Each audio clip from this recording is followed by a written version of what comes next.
क्या है, हमारा जो रक्त है वो विम्लधर्मी है, अल्कलाइन है, आम्लधर्मी नहीं है। हमारे रक्त का पीएच वैल्यू 7.4 है। इसका मतलब है हमारा रक्त केवल विम्लधर्मी पदार्थ चाहता है, आम्लधर्मी नहीं, एसिडिक नहीं। हम जो खा रहे हैं आम्लधर्मी है, गेहूं आम्लधर्मी एसिडिक है, सफेद चावल एसिडिक है, शुगर एसिडिक है। ये नमस्कार दोस्तों, मैं आपका मंजीत सिंह। हमारे channel Manjeet Singh UP news में आप सभी क्षेत्रवासियों, किसानों, मजदूरों और युवाओं का स्वागत है। आज हम पहुंचे थे सिसोली में, जहां पर 4 दिवसीय जो है कृषि प्रशिक्षण की जो है यहाँ पर व्यवस्था की है। और हमारे साथ डॉक्टर साहब है जो पद्मश्री हैं, डॉक्टर सुभाष पालेकर जी, जो महाराष्ट्र से यहाँ पर आए हैं और इस क्षेत्र के लिए, क्योंकि यहाँ की जो समस्याएं बढ़ रही हैं, उर्वरक ज़्यादा डल रहा है, पेस्टिसाइड की जो है बहुत ज़्यादा मात्रा चल रही है, तो उनसे एक बार आपका परिचय देंगे किन किन बातों को लेकर उन्होंने ये मुहिम चलाई थी और इस स्थिति तक वो पहुंचे हैं। नमस्कार। नमस्कार नमस्कार। स्वागत है आपका पहले तो इस धरती पर। ये किसान भवन है यहाँ पर और ये किसानों की राजधानी है।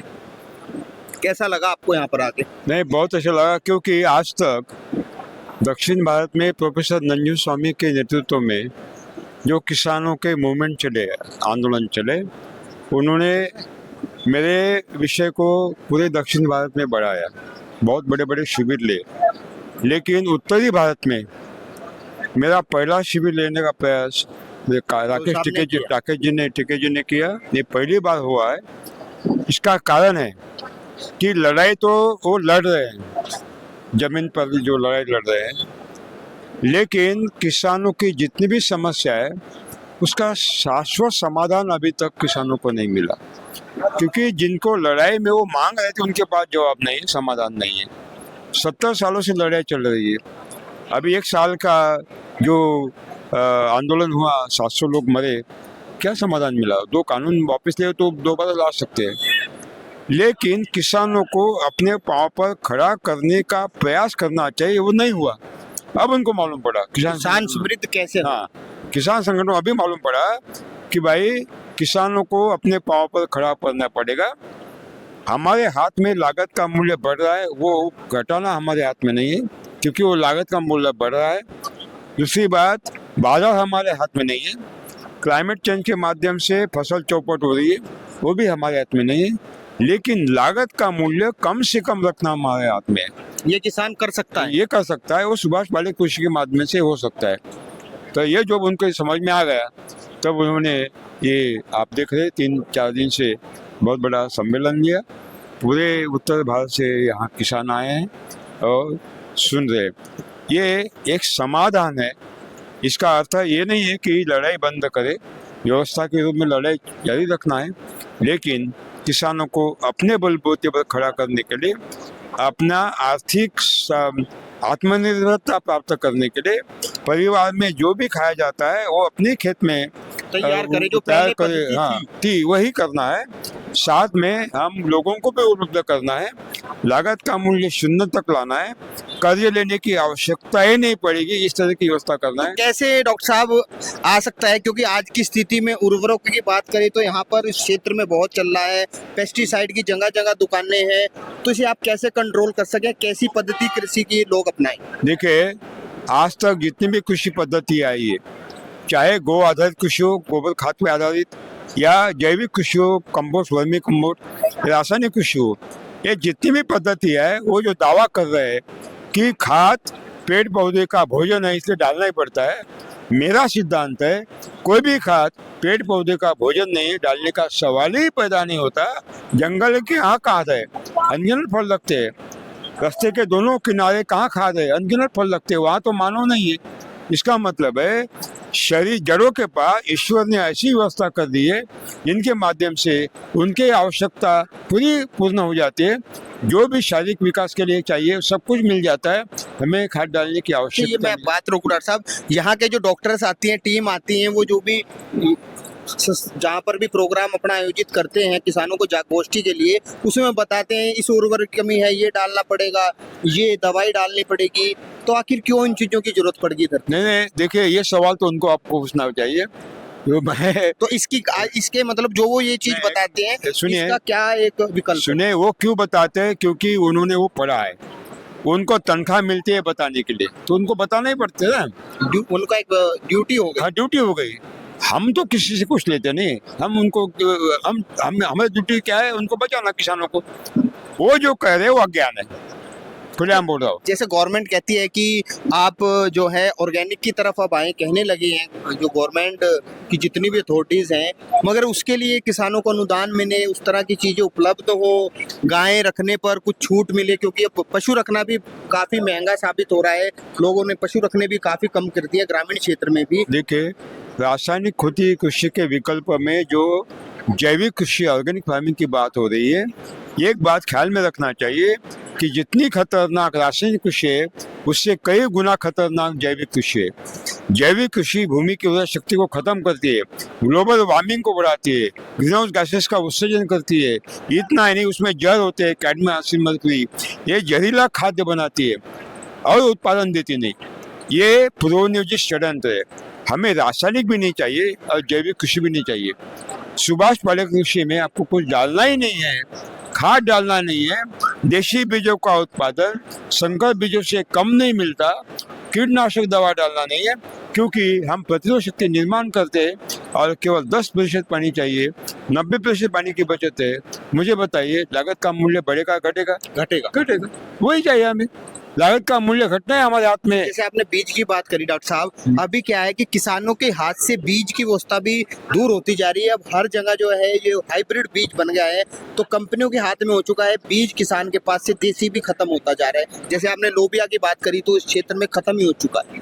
देखिए, हम हमारे किसानों को एक तकनीक सिखाते हैं कि अपना बीज खुद विकसित करें, खरीदना नहीं है। अगर आपको संकर बीज है, देसी बीज नहीं मिल रहे, ठीक है, कोई चिंता नहीं है। जो भी बीज है वो लाए, वो बोए, उनमें से सर्वोत्तम पौधे अलग करे, उनको टैग बांधे, उनके ही बीज अलग करे, वो दूसरे साल बोए। यानी जो उनमें से सर्वोत्तम पौधे होते हैं वो अधिक उत्पादक होते हैं और 6 साल के बाद हमें देशी बीज उपलब्ध होते हैं। और आप देखेंगे कि रासायनिक कृषि में संकर बीजों का उत्पादन कम है और हमारे सुभाष पालेकर कृषि में ज़्यादा उत्पादन है। इसका अर्थ है मेरी विधि में उत्पादन घटता नहीं, बढ़ता है, लागत का मूल्य शून्य है और हम जहर खिलाते नहीं।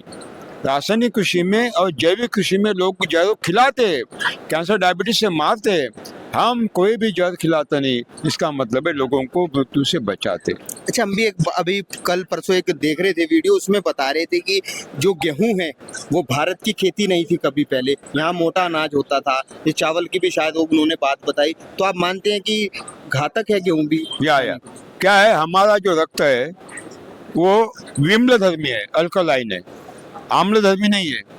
हमारे रक्त का pH वैल्यू 7.4 है। इसका मतलब है हमारा रक्त केवल विम्लधर्मी पदार्थ चाहता है, आम्लधर्मी नहीं, एसिडिक नहीं। हम जो खा रहे हैं आम्लधर्मी है, गेहूं आम्लधर्मी एसिडिक है, सफेद चावल एसिडिक है, शुगर एसिडिक है, ये दूध दही घी एसिडिक है, ये खाने का तेल बाहर का एसिडिक है, मैदा एसिडिक है, बिस्किट एसिडिक है, गेहूं से जो भी बनता है जो सारा एसिडिक है। यानी हम एसिडिक खा रहे हैं, जिससे हमारे रक्त की एसिडिटी बढ़ती है, रक्त काम नहीं करता, जिसके स्वरूप में डिसऑर्डर पैदा होते हैं हमारे अंदर, और एसिडिटी बढ़ने से हमारे हाथ में जख्म होते हैं, जख्म बढ़ते अल्सर बनते हैं, बाद में कैंसर होता है, ऑस्टियोपोरोसिस होता है, क्योंकि अनेक बीमारियां होती है इससे, और हम मधुमेह की तरफ बढ़ते हैं, कैंसर की तरफ बढ़ते हैं। तो आप मानते हैं कि गेहूं खाना नहीं चाहिए? गेहूं खाना नहीं है, क्योंकि हमारे भोजन में 3.6% फाइबर चाहिए। गेहूं में केवल 1.2% है, सफेद चावल में 0.2% है। इसका मतलब है गेहूं नहीं चाहिए। गेहूं में ग्लूटेन है जो खतरनाक है, वो नहीं चाहिए, और गेहूं एसिडिक है। गेहूं को पानी इतना बर्बाद किया जाता है, पानी की, अगर 1 किलो गेहूं खाते हैं या बेचते हैं, 500 लीटर पानी बेचते हैं। ये है जहां हमारी माता बहनें 10-10 किलोमीटर पानी के लिए तरसते, पानी नहीं मिलता। इसका मतलब पानी की बर्बादी है, भूमि की बर्बादी है, स्वास्थ्य की बर्बादी है, और गेहूं खाना ही नहीं है। इसका अर्थ है हमें गेहूं के बजाय मिलेट खाना है, जवार है, बाजरा है, झंगोरा है, मंडुआ है, देसी भाषा कांगनी में है, मोटा अनाज कहते हैं। मोटा अनाज। अच्छा डॉक्टर साहब, एक आखिरी सवाल और आपसे, क्योंकि आप सुबह से यहाँ लगे हुए क्योंकि हैं। मोटा अनाज में झंगुरा में, बाजरा में, ज्वार में 8 से लेकर 16% क्या है, नहीं, ये फाइबर है। फाइबर। फाइबर, हाँ, फाइबर है। वो अल्कलाइन है, एसिडिक नहीं है, ग्लूटेन नहीं है, प्रोटीन की मात्रा ज्यादा है, प्रतिरोधक शक्ति देने के तत्व है।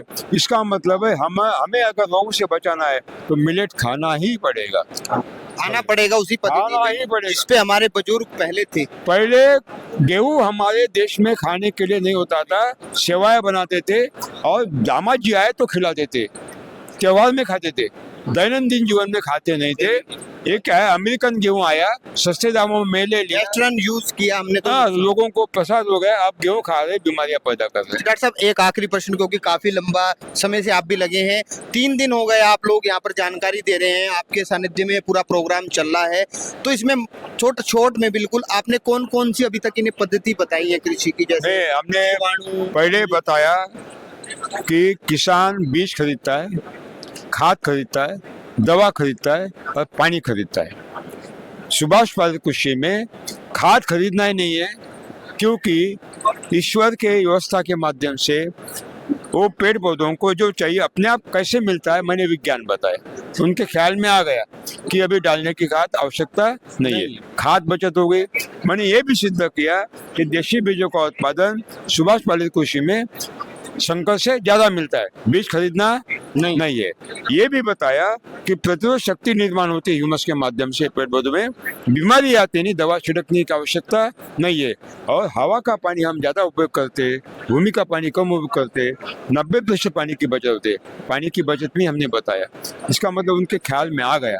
और आज हम क्या कर रहे हैं, आखिरी दिन में कल हम हमारे मॉडल नजदीक है 25 किलोमीटर, वहां जाकर दिखाएंगे। देखो जो मैं बोल रहा हूँ, आपका मॉडल है वो हाँ, कौन से गांव में मॉडल है? ये नागल है, नागल है, नागल। मैं उनको आपको बुलाऊंगा, आप उनका इंटरव्यू ले, तो वहां जाकर खुद देखेंगे, अरे चमत्कार है, अपने आप बदलेंगे।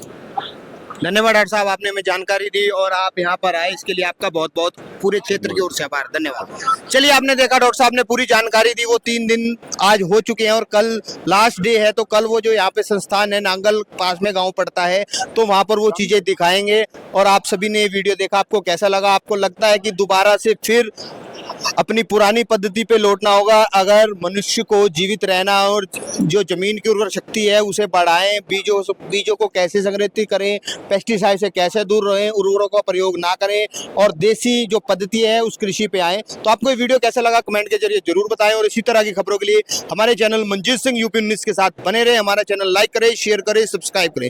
जय हिंद, जय भारत, धन्यवाद।